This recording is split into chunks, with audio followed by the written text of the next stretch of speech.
Buenas noches, bienvenidos al servicio de estudio bíblico. Qué bueno estar juntos por este medio, reunidos en espíritu, para alabar el nombre del Señor y para estudiar la palabra del Señor. Vamos a poner el servicio en las manos del Señor. Gracias, Señor, por la oportunidad que nos das esta tarde de reunirnos en tu nombre. Pedimos que tu Santo Espíritu tome control del servicio de principio a fin. Recibe la gloria. Prepara nuestros corazones para recibir tu palabra, Señor, que podamos entenderla y aplicarla a nuestra vida. Pedimos, Señor, por cada una de las peticiones que están en los corazones de los hermanos, que tú contestes a tu tiempo y conforme a tu santa y divina voluntad. Y te alabamos y te bendecimos por tu fidelidad y por las respuestas a la oración. Que tú seas Señor de todo, que tú guíes y dirijas conforme a tu santa y divina voluntad. Ponemos en tus manos los enfermos y los que necesitan de finanzas, trabajo, comida, techo. Que tú, Señor, proveas conforme a tu santa y divina voluntad. Aumenta nuestra fe. En el nombre precioso de Jesús. Amén. Bueno, hoy voy a desarrollar un tema que voy a estar desarrollando de vez en cuando. Este es lo he llamado el primero. Sobre la seguridad de la salvación. ¿De qué estamos hablando cuando hablamos de la seguridad de la salvación? En otras palabras, la pregunta es, ¿puede una persona que ha nacido de nuevo, una persona que el Espíritu Santo vino a su espíritu, lo convenció de pecado, justicia y juicio, la persona se arrepintió de todo corazón, aceptó a Jesucristo como su único y suficiente Salvador personal, el Espíritu Santo vino a su espíritu y le dio vida y estableció morada. Y ahora está dando testimonio con su espíritu de que es hijo de Dios. Entonces, ¿puede una persona así? No estoy hablando de los que hicieron una falsa profesión, que también los hay, sino que ha nacido de nuevo, realmente ha nacido de nuevo. ¿Puede pecar al punto de terminar en el infierno? ¿Puede pecar al punto de perder la salvación y de ir al infierno? O sea, un hijo de Dios puede perderse, puede dejar de ser hijo de Dios, puede finalmente terminar en el infierno. Vamos a ver qué dice la palabra del Señor. El primer versículo que quiero que veamos es Juan capítulo 10, si quieren buscarlo conmigo. Juan capítulo 10. Jesucristo aquí está discutiendo, para variar, con los judíos. Y entonces Él les está diciendo que ellos no son sus ovejas, porque si fueran sus ovejas, entonces lo reconocerían. Ellos le habían preguntado que si Él era el Cristo, que se lo dijera abiertamente, y entonces Él les contestó, yo se los he dicho y ustedes no lo creen. Entonces continúa diciendo, mis ovejas oyen mi voz, y yo las conozco, y me siguen. ¿Quiénes? Mis ovejas, los que son mis ovejas. Oye mi voz, y yo las conozco, y me siguen. Ahora, para hablar un poquito de ovejas, estaba leyendo el otro día de un turista que fue a la Tierra Santa y vio ahí donde estaban pastores. Creo que llegaron 3 rebaños diferentes, cada uno con su pastor. Llegaron ahí a tomar agua y tenían rato de estar ahí. Los pastores estaban compartiendo, estaban conversando ahí un rato.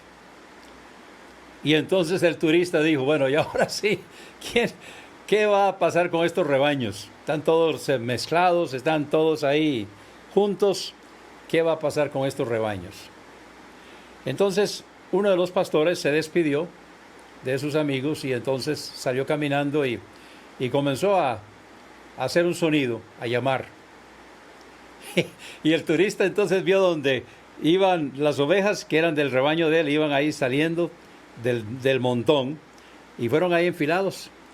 Luego vino otro pastor y comenzó también a llamar y se fue caminando y otro grupo entonces se fue tras él. Entonces lo que dice aquí, y el turista se convenció que de veras las ovejas conocen la voz del pastor y lo siguen. Y eso es de lo que está hablando Jesús. Estaba hablando de algo que era conocido para ellos. Ellos lo conocían, lo veían todos los días. Y hablando entonces de sus ovejas, o sea, está hablando en el sentido espiritual. Están hablando de aquellos que han aceptado a Jesucristo como su único y suficiente Salvador personal, han nacido de nuevo. Entonces dice, mis ovejas oyen mi voz, y yo las conozco, y me siguen. Luego dice, y yo les doy vida eterna. Ahora, ¿qué significa vida eterna? Bueno, vida eterna para nosotros puede significar una cosa, pero para Dios puede significar otra cosa. Cuando nosotros hablamos de la eternidad, en realidad no sabemos de qué estamos hablando. No sabemos de qué estamos hablando cuando hablamos de la eternidad. ¿Por qué? Porque nosotros somos personas limitadas por el tiempo y el espacio. Y no sabemos lo que es la eternidad. A veces usamos el término en una forma muy liberal, donde una persona llega tarde a una cita y entonces, ay, pero tengo una eternidad de estarte esperando. Bueno, es simbólico, no es literal. Pero cuando Dios, Jesucristo, Dios en la carne, habla de la eternidad, está hablando de lo propio. Dios vive en la eternidad. Dios se mueve en la eternidad. La Biblia dice que para Dios un día es como 1000 años y 1000 años como un día, porque Él vive en la eternidad. Él se amolda, Él se limita al tiempo para nosotros, pero Él vive en la eternidad. Y cuando Jesús dice, yo les doy vida eterna, está hablando de lo propio, que es eterno. Bueno, eterno en cuanto a Dios se refiere es que no tiene principio ni fin. En cuanto al hombre se refiere, sí tiene principio, pero no tiene fin. Entonces Jesús dijo, yo les doy vida eterna. Y luego hizo una promesa. No perecerán jamás.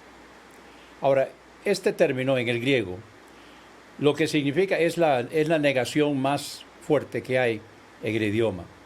Lo que dice literalmente es, no, nunca, jamás perecerán. Se tradujo, no perecerán jamás. Lo que dice literalmente es, no, nunca, jamás perecerán. Entonces, no pueden morir espiritualmente. No va a pasar. No perecerán jamás. No, nunca jamás.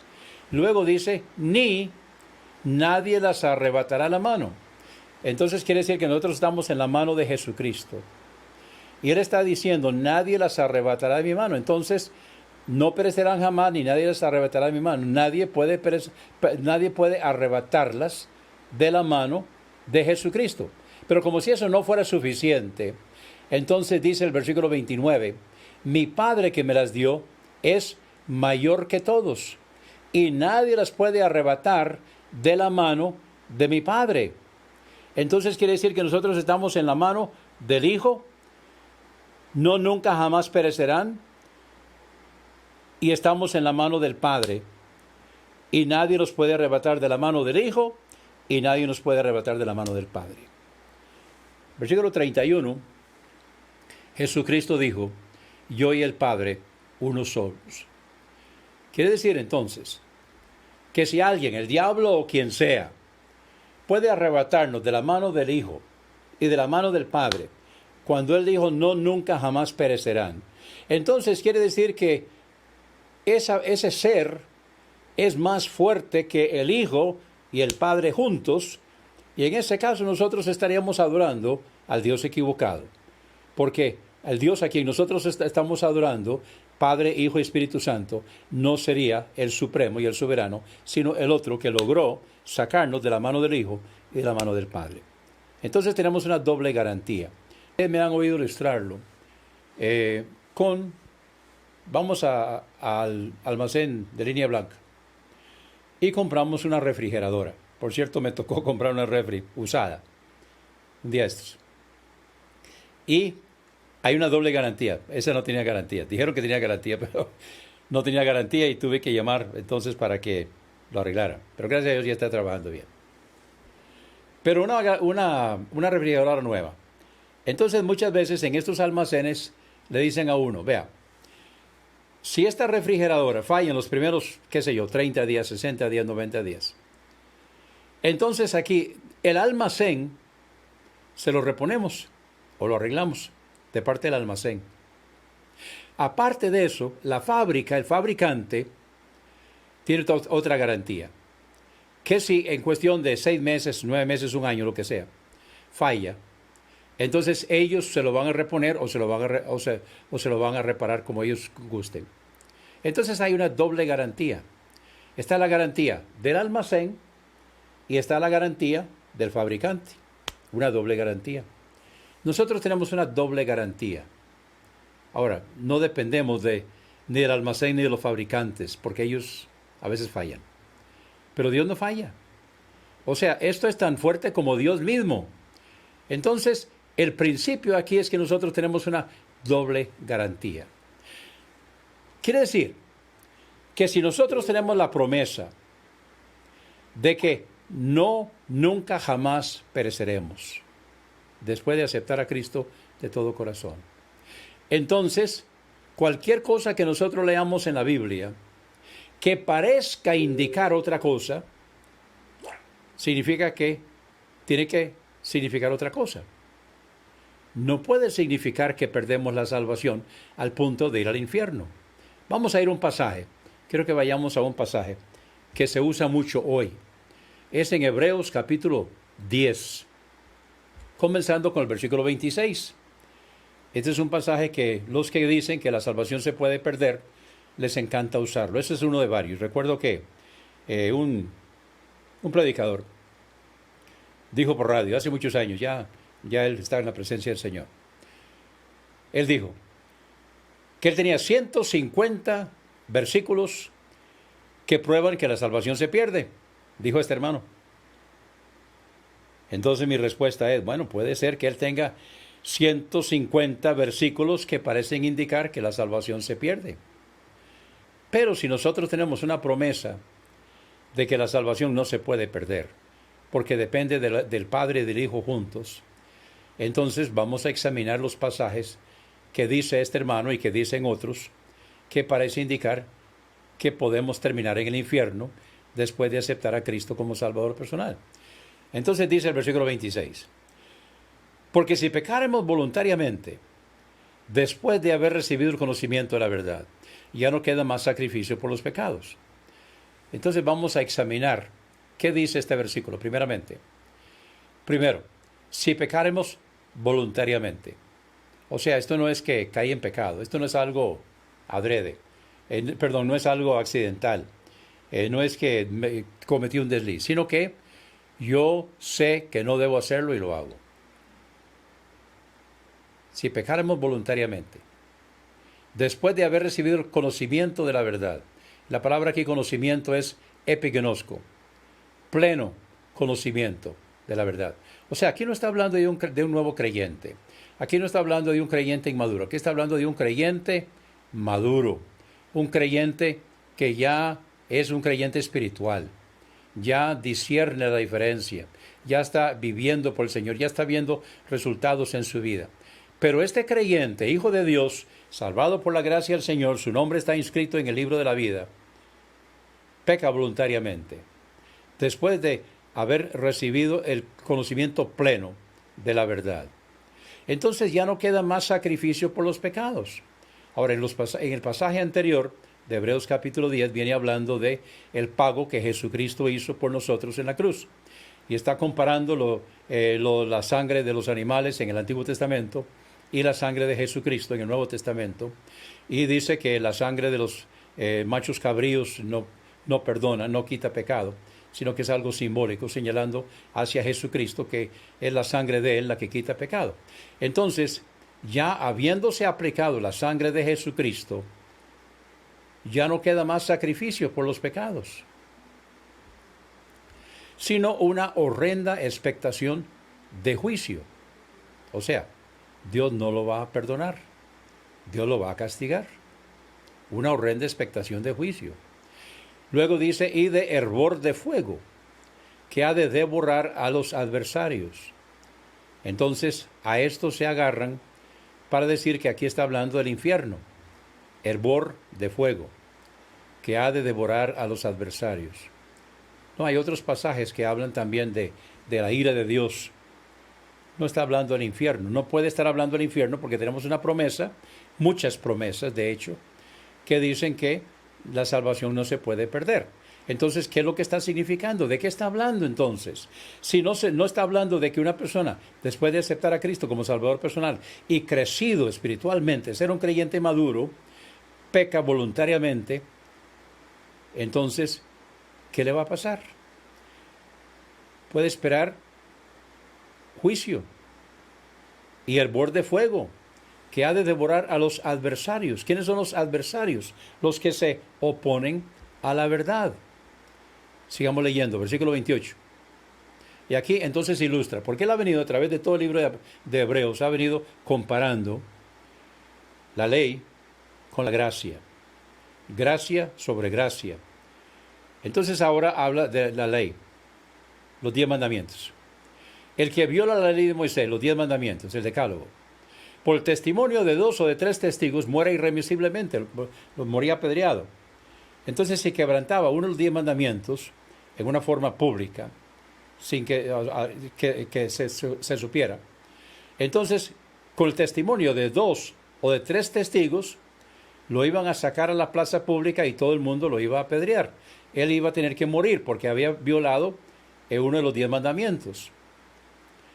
Cuanto mayor castigo pensáis que merecerá el que pisoteare al Hijo de Dios y tuviere por inmunda la sangre del pacto en la cual fue santificado e hiciere afrenta al Espíritu de gracia. Ok, entonces, en el Antiguo Testamento, ¿qué pasa si una persona quebrantaba la ley? Uno de los 10 mandamientos. Moría apedreado. ¿Significa que terminaba en el infierno? No sé. Perdí la vida física. Pero eso significa que perdía también su vida espiritual. ¿Iba al infierno? No sé. La Biblia no lo dice. Lo que la Biblia dice es que perdía su vida física. Lo apedreaban. Ahora, si eso pasaba en el Antiguo Testamento, entonces ahora en el Nuevo Testamento, con un creyente maduro, peca al propio, adrede. Entonces, ¿qué le va a pasar? Dios simplemente va a decir, bueno, no, pobrecito. No, lo va a castigar. Cuanto mayor castigo, entonces, en el Nuevo Testamento, pensáis que merecerá el que pisoteare al Hijo de Dios y tuviere por inmunda, o sea, desprecia, la sangre de Jesucristo, la sangre del pacto, en la cual fue santificado e hiciere afrenta al Espíritu de gracia. O sea, tiene el Espíritu de Dios aquí morando en su ser. No dice que Dios va a quitar su espíritu. Ahora, algunos citan el Antiguo Testamento donde David dijo, no quites de mí tu Santo Espíritu. Pero eso es en el Antiguo Testamento. Porque en el Antiguo Testamento ellos no tenían el Espíritu adentro. Ellos tenían el Espíritu con, pero no en. El Espíritu en fue cuando Jesucristo sopló el día de su resurrección y dijo, recibid el Espíritu. Entonces ya no estaba solamente con, sino que estaba en. Pero antes de eso, el Espíritu Santo no podía estar en, porque Jesucristo no había pagado el precio. No se había llevado a cabo el Evangelio, la muerte, sepultura y resurrección de nuestro Señor. Y se aplicó a la sangre. Ahora sí, entonces, ¿qué pasa si una persona que tiene el Espíritu de Dios morando aquí en su espíritu hace afrenta al Espíritu de gracia? ¿Qué le va a pasar? Vamos a ver, versículo 30. Pues conocemos al que dijo, mía es la venganza, yo daré el pago, dice el Señor. Y otra vez el Señor juzgará a su pueblo. Ahora, si el Señor juzgará a su pueblo, ¿dejan de ser su pueblo? Eso es lo que dicen ellos.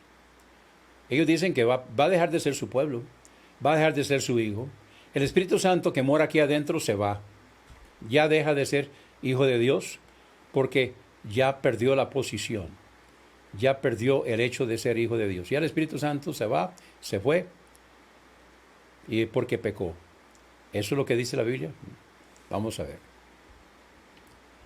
El Señor juzgará a su pueblo. ¿A qué se refiere? ¿De qué está hablando? Horrenda cosa es caer en manos del Dios vivo. Entonces, ¿de qué está hablando? ¿Está hablando de qué? Está hablando de que Dios va a quitarle su Espíritu Santo y va a terminar en el infierno porque pecó. Vamos al capítulo 12. Hebreos capítulo 12.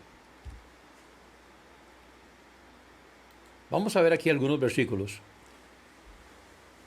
Ahora, el capítulo 12 viene después del capítulo 11, ¿verdad? En el capítulo 11 está hablando de los héroes de la fe del Antiguo Testamento. O sea, son personas que fueron salvas por fe en el Antiguo Testamento. Y esos entonces, cuando morían, iban al seno de Abraham o al paraíso. No podían ir al cielo porque Jesucristo todavía no había pagado el precio. Todavía Jesucristo no había derramado su sangre. Entonces ellos iban a un lugar de espera, el paraíso o el seno de Abraham. Y Jesús fue ahí cuando él murió. El ladrón arrepentido fue ahí. Jesús le dijo, hoy estarás conmigo en el paraíso. Ahora, cuando Jesús resucitó, entonces él subió ese mismo día. Le dijo a María, no me toques todavía. Entonces él subió y aplicó su sangre al propiciatorio del cielo. El arca que Moisés hizo era una réplica, era una copia del original. En hebreo se habla mucho acerca de eso, del que no es hecho de manos en el cielo, o sea, el original.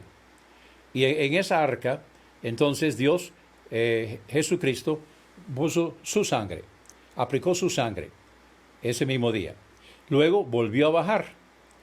Entonces apareció a los que iban camino de Maús y ese mismo día también apareció a la iglesia que estaba reunida y él sopló y le dijo recibir el Espíritu Santo. En ese momento ya el Espíritu Santo está adentro. Volvamos entonces ahora al capítulo 12 donde está hablando de después de los héroes de la fe del Antiguo Testamento. El Señor al que ama disciplina, y aquí está citando el Antiguo Testamento. Entonces en el hebreo original dice Jehová. ¿Por qué Jehová? Al que ama, disciplina y azota a todo aquel que recibe por hijo. Cuando nuestros hijos vienen al mundo, ellos son humanos y son pecadores. Usted dirá, pero ese chiquito tan lindo, ¿sí es pecador? Ay, pobrecito, entonces Dios lo manda al infierno. No dije eso. No dije eso. Dije que es pecador. ¿Por qué? Porque cuando nosotros venimos a este mundo somos pecadores, lo traemos de papá Adán. Cuando Adán pecó, todos nosotros pecamos.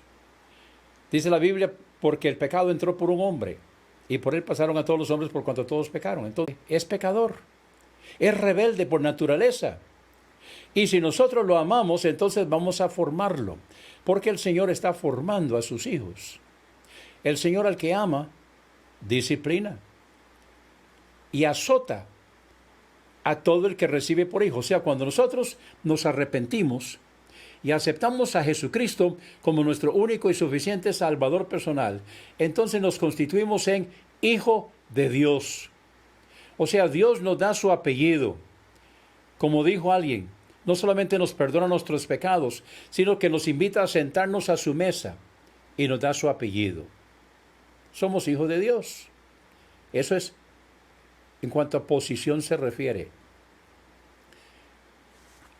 Y azota a todo aquel que recibe por hijo. Cuando nosotros llegamos a ser hijos de Dios, entonces Él nos va a azotar. ¿Por qué? Porque Él nos está preparando. Dicen Romanos que nosotros estamos siendo formados y conformados a la imagen de Jesucristo. Dice el versículo 7, si soportáis la disciplina, Dios os trata como a hijos. Ahora, la palabra hijos en el griego es huios. O sea, está el niño de edad disciplinable, el paidiontes, y está el huios, el hijo. Entonces, el hijo es el de edad de recibir la herencia. Dios os trata como a hijos, porque ¿qué hijo es aquel a quien el padre no disciplina? Ahí están, el mundo está lleno de ellos ahorita, de matrimonio. Entonces lo alcahuetea, lo chinea, le da otras cosas, porque no va a heredar la empresa, no va a heredar las cosas de la familia. No forma parte de la herencia. Entonces lo chinean, lo alcahuetea. En cambio, su hijo, el que va a recibir la herencia, lo trae aquí, mire. ¿Por qué? Porque lo está formando para recibir la herencia. Si se os deja sin disciplina, de la cual todos han sido participantes, entonces sois bastardos y no hijos. Y Dios lo que está diciendo es, yo no los voy a tratar a ustedes como hijos ilegítimos, yo los voy a tratar a ustedes como hijos de casa, los que van a recibir la herencia. Por otra parte, tuvimos a nuestros padres terrenales que nos disciplinaban y los venerábamos. ¿Por qué no obedeceremos mucho mejor al Padre de los Espíritus y viviremos? O sea, no vamos a morir, sino que vamos a vivir. Recuerde allá cuando el capítulo 10, donde habló de que los que quebrantaban uno de los 10 mandamientos morían físicamente. Entonces no vamos a morir, sino que vamos a vivir. Bueno, eso tiene dos acepciones. Una es vida espiritual, que ya no va a ocurrir en el creyente. Y luego está la vida física. Ahora, todos nosotros vamos a morir si Cristo no viene antes. Entonces todos estamos listos para la vida física, si Cristo no viene antes y entonces somos arrebatados. Cuando una persona era apedreada en el Antiguo Testamento por quebrantar uno de los 10 mandamientos, era como si fuera culpable, dijo Santiago. Era como si hubiera sido culpable de todos. Y moría. Ahora, ¿cuál sería la pena capital entonces para la persona que desprecia? Pues sería tal vez la muerte física. ¿Qué estoy hablando? Estoy hablando, no voy a ir allá, pero en 1 Juan capítulo 5 habla de un pecado de muerte. Ahora, aquí no está hablando del despreciar al Espíritu Santo, el pecado contra el Espíritu Santo. Eso no lo puede cometer un creyente, sino que estoy hablando de una muerte prematura de un creyente, porque el Señor se lo llevó antes. Puede suceder. Pero lo que está diciendo aquí, vea lo que dice el versículo 10, aquellos ciertamente por pocos días nos disciplinaban como a ellos les parecía. Está hablando de nuestros padres terrenales. Pero nuestro Padre Celestial, para lo que nos es provechoso. No siempre tal vez nos era provechoso. A veces los padres son injustos. A veces castigan a las personas cuando no deben. Leí el otro día acerca de un hombre que tenía problemas con el alcohol. Cuando llegaba a la casa, los hijos se escondían debajo de la cama para que no les pegara. ¿Por qué? Porque le daba la gana pegarles. Y a veces sucede. Gracias a Dios que ese hombre se convirtió y cambió de vida. Pero a veces los padres terrenales no son justos. Pero nuestro Padre Celestial es justo, siempre es justo. Entonces, o sea, nuestro Padre Celestial, nos disciplina para lo que nos es provechoso, para que participemos de su santidad. O sea, está quitando las cosas de nuestra vida que no son de su agrado, que no son parte de lo que nosotros necesitamos vivir para recibir la herencia y recibir todas las promesas que el Señor nos ha dado, para que nosotros participemos de su santidad. Versículo 11. Es verdad que ninguna disciplina al presente parece ser causa de gozo, sino de tristeza. Hablando de la disciplina que pasamos, sea de nuestros padres o sea de Dios. Pero después da fruto apacible de justicia a los que en ella han sido ejercitados. Dios está formando para sí un pueblo santo, un pueblo celoso. Entonces, ¿qué ocurre cuando un creyente, hijo de Dios, salvado por la gracia del Señor, redimido por la sangre del Cordero, su nombre está inscrito en el libro de la vida, el Espíritu de Dios le ha dado vida a su espíritu y ha establecido morada en su espíritu? ¿Qué pasa cuando peca? Pues Dios no lo desecha, no arranca el Espíritu Santo de su vida y lo manda al infierno. No, ese no es el Dios suyo y mío, no. Pero entonces, ¿qué hace? Pues nos castiga. Venga para acá, mijito. Venga para acá. Porque te amo. Aquí va. A veces yo le decía a mis hijos, cuando estaban pequeños, lo amo demasiado para permitir que se pierda. Aquí va. Y eso es lo que Dios hace con los hijos de Dios. Dios al que ama, castiga. No lo desecha, no deja de ser hijo, no termina en el infierno, como dicen algunos. No. Ahora, en resumidas cuentas, entonces, ¿qué ocurre? Bueno, vamos a perder la relación, pero no la posición. La relación sí. Ustedes que son padres de familia, ¿qué pasa cuando su hijo desobedece? ¿Deja de ser su hijo? No. ¿Usted lo desecha como hijo? No. ¿Pero qué pasa con la relación? Bueno, ya no está igual. Eso es lo que pasa con Dios. Igual. Entonces, la relación se perjudica porque hay pecado inconfeso en nuestra vida. Entonces, Dios nos castiga, nos disciplina para que nosotros entremos en cuenta de nuestro pecado y nos arrepintamos. Si somos miembros de una iglesia, entonces, si hemos cometido pecado público, entonces la iglesia nos ha separado de la membresía, nos ha disciplinado, si ha hecho lo que debe hacer. No siempre lo hacen. Y entonces, allá afuera, hemos llevado fuerte del Señor. ¿Por qué? Porque nos ama. Porque Él quiere que nos arrepintamos y que volvamos al redil, que volvamos al seno de la iglesia. Y sigamos entonces siendo formados y conformados a la imagen de Jesucristo. ¿Puede un creyente, salvado por la gracia del Señor, redimido por la sangre del Cordero, cuyo nombre está inscrito en el libro de la vida, puede perder la salvación? No. ¿Por qué no? Porque no depende de Él. ¿Cree usted que Dios el Padre va a mandar a su Hijo unigénito para que pase todo lo que pasó y pase la muerte tan terrible que pasó? Para algo que no funciona, para algo que depende de nuestra debilidad, para algo que depende de que yo no falle, que depende de mí, que depende de mi flaqueza. ¿Usted cree que Dios va a hacer eso? Yo creo que no. Yo creo que no. Dios no va a mandar a su Hijo, someterlo a semejante sufrimiento, pagar un precio que pagó para algo que no funciona, o que puede que sí, puede que no. No, definitivamente que no.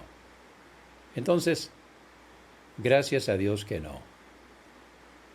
Jesucristo dijo: mis ovejas oyen mi voz, y yo las conozco, y me siguen, y yo les doy vida eterna, y no perecerán jamás. Jamás, no nunca jamás. Gloria a Dios por eso. Gracias a Dios por eso. Ahora, ¿significa entonces que podemos pecar? No. Si pecamos voluntariamente, vamos a ser castigados. Ahora, a veces nos acusan. Es que los bautistas predican que como una vez salvos, siempre salvos, entonces la persona no se va a perder, entonces puede pecar. Mi respuesta es: quien afirma eso, quien dice que puede pecar porque la salvación no se pierde, simplemente yo creo que no entendió. Perdonen, hermanos, pero yo creo que no entendió. Porque un creyente, hijo de Dios, salvado por la gracia del Señor, puede pecar. Pecamos, sí, pecamos. Pero no pecamos porque queremos pecar. Y cuando alguna vez se nos mete, entonces vamos a llevar palo. Pero esa no es nuestra naturaleza. Porque la naturaleza de Dios vive, mora en nosotros. Y queremos agradar al Señor. Queremos hacer la voluntad de Dios. Y sabemos que si no, pues Dios nos va a castigar. ¿Por qué? Porque nos ama. Así de simple. Vamos a orar. Gracias, Señor, por tu palabra. Gracias, Señor, porque en ella encontramos todo lo que necesitamos para esta vida y para toda la eternidad. Señor, ayúdanos a entender tu palabra, tus promesas. Que podemos confiar en ti. Que no depende de nuestras debilidades, Señor, sino que depende totalmente de ti.